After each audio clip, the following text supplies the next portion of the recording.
Hello नमस्ते। डिसेंबरमध्ये आम्ही गावी गेलो होतो, त्यावेळेला आता थंडी चालू आहे आणि आईंनी मेथीचे लाडू बनवायचं ठरवलं होतं। तर चला या व्हिडिओमध्ये पाहूया आपण कसे बनवले ते आणि लाडू बनवायला कोणी कोणी मदत केली। चला पाहूया। काजू आहे,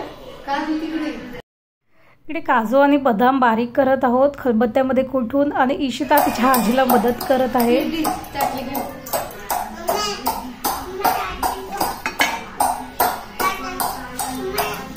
दर प्लेट घे आजीला दे।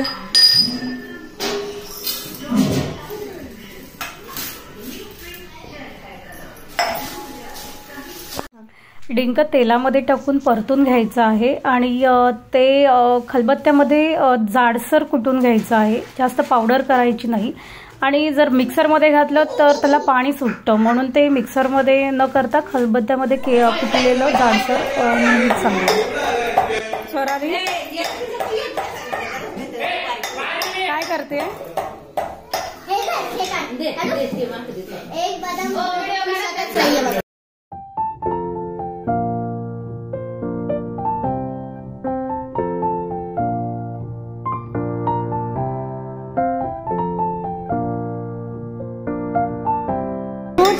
डिंक हा लिंबू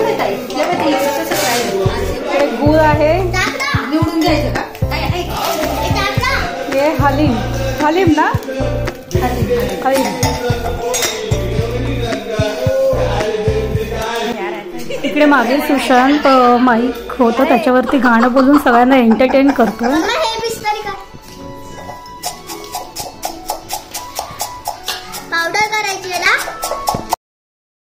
डिंक तळून घेतलेले आहेत आणि आता ते बारीक करते सरांनी।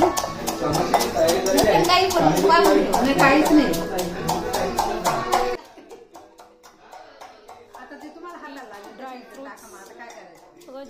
इकडे हे गव्हाचं जाड भरडलेलं पीठ आहे आणि त्याच्यात खारीक कुटून टाकलेलं आहे, ते सगळं मिक्स करत आहेत। आणि हे मेथीचे लाडू आहे, तर त्याच्यात मेथीची पावडर जी असते आपण ती हवे त्या प्रमाणात टाकू शकतो।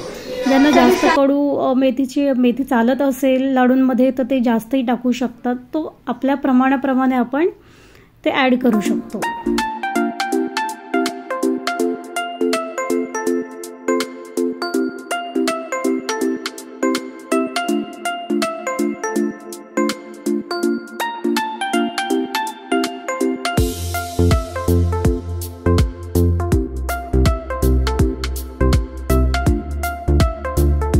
कमी गॅसवरती सगळा जो गूळ कापला होता बारीक तो विरघळवून घ्यायचा आहे। आणि हा गूळ नंतर आपल्याला ते जे सारे गव्हाचं पीठ आणि हे सगळं एकत्र केलेलं आहे याच्यात हळूहळू ओतून त्याचे लाडू बांधायचे आहेत।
इकडे हा गुळाचा जो पाक आपण कमी गॅसवर गरम केला आहे ते जिन्नसमध्ये टाकून नीट हलवून घ्यायचं आहे, मिक्स करायचं. मिक्स केल्यानंतर हे गरम असतानाच नीट हलवून घ्यायचं आहे की जेणेकरून आपण जे काही टाकलेले आहे ड्रायफ्रूट्स, डिंक, हळी हे सगळं नीट मिक्स झाल्यानंतर गरम असतानाच आपल्याला लाडू बांधायला घ्यायचे आहेत की जेणेकरून लाडू नंतर फुटणार नाही आणि हे पीठ ड्राय होणार नाही.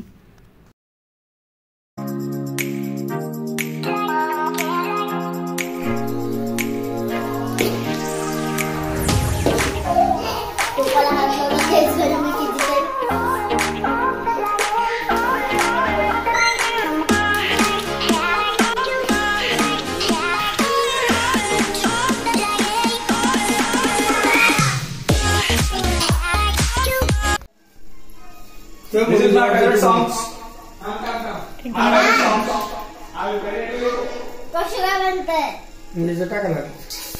अशा प्रकारे सर्वांनी मदत केली आणि हे लाडू तयार झाले आहेत. Thank you for watching the video.